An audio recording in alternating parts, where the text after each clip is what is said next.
ഒരു മനുഷ്യരാശിയെ തന്നെ നശിപ്പിക്കുകയാണ്. പുണ്യഭൂമിയുടെ കാര്യം പറഞ്ഞുകൊണ്ട് മുസ്ലിം വംശനാശം വരുത്തുകയാണ് ചിലര്. അതേപോലെ തന്നെ വളരെയധികം മോശമായി മുസ്ലിം സമൂഹത്തെ വളരെയധികം മൃഗീയമായി ആക്രമിക്കുന്നതായ വ്യവസ്ഥിതികൾ ലോകത്തുണ്ട്.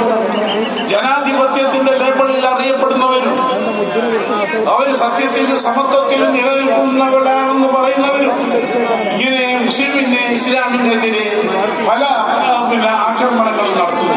എന്താണ് അതിന്റെ കാരണം? ഇസ്ലാമിനെ കുറിച്ച് മനസ്സിലാക്കാത്തതുകൊണ്ട്.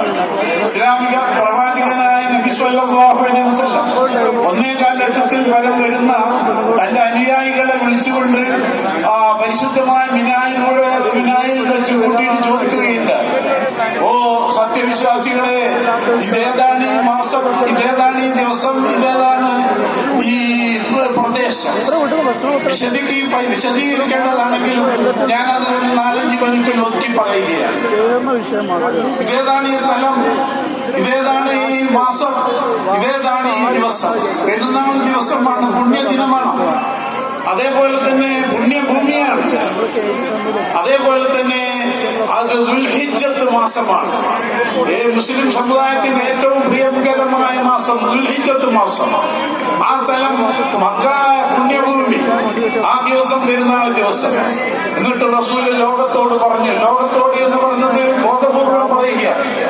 ആ ജനങ്ങളോട് പറഞ്ഞിട്ടുണ്ട്, 1 ലക്ഷത്തിൽ പരം വരുന്ന ആൾക്കാരോട് പറഞ്ഞിട്ടുണ്ട്, ഇനി ലോകാവസാനം വരെ വരുന്ന ജനങ്ങളോട് നിങ്ങൾ ഈ സന്ദേശം എത്തിക്കണം. എന്താണ് സന്ദേശം?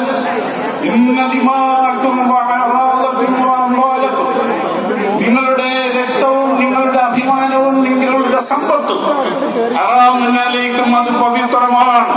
കയോമിക്കും ഹാദാ, ഈ പുണ്യ ദിവസം പോലെ, വശഹിരിക്കും ഹാദാ, ഈ പുണ്യമാസം പോലെ, ഈ സ്ഥലം പോയി വലതിക്കും ഹാദാ, നിങ്ങളുടെ ഈ പുണ്യഭൂമിയെ പോലെ.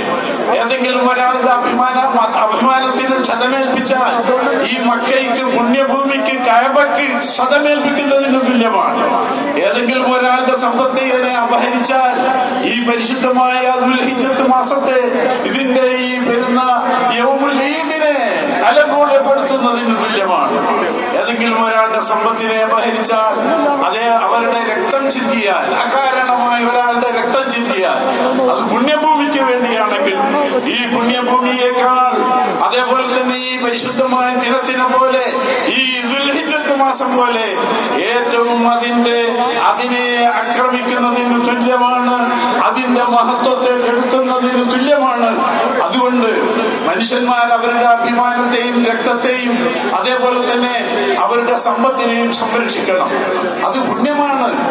അത് നമ്മുടെ ആരാധ്യ വസ്തുക്കളെ പോലെ പുണ്യമാണ് എന്ന് ഈ ലോകത്തോട് പ്രഖ്യാപിച്ച, അതങ്ങനെ ആ പ്രഖ്യാപനം എങ്ങാനും ലോകം അത് സൂക്ഷിച്ചിരുന്നുവെങ്കിൽ, ലോകത്ത് തങ്ക ലിപികളിൽ എഴുതപ്പെട്ട ഈ ചരിത്ര സത്യം ഇവിടെയുള്ള വികസിത അതേപോലെ തന്നെ രാജ്യങ്ങളൊക്കെ അതിന്റെ ഭരണഘടനയിൽ എഴുതി ചേർത്തിട്ടുണ്ടെങ്കിൽ, മനുഷ്യന്റെ രക്തത്തെക്കാളും അവന്റെ അഭിമാനവും അവന്റെ രക്തവും അവന്റെ സമ്പത്തും ഈ പുണ്യഭൂമികളെക്കാളും അതേപോലെ നമ്മൾ ആരാധന ചെയ്യുന്ന പ്രദേശങ്ങളെക്കാളും ശ്രേഷ്ഠമാണ് എന്ന പ്രഖ്യാപനം, ഇസ്ലാമിൻ്റെതായ പ്രഖ്യാപനം ഇന്നത്തെ വലിയ വലിയ വൻകിട രാഷ്ട്രങ്ങളുടെ ഭരണഘടനയിലുണ്ടെങ്കിൽ മനുഷ്യക്കുരുതി ഉണ്ടാകുമായിരുന്നില്ല.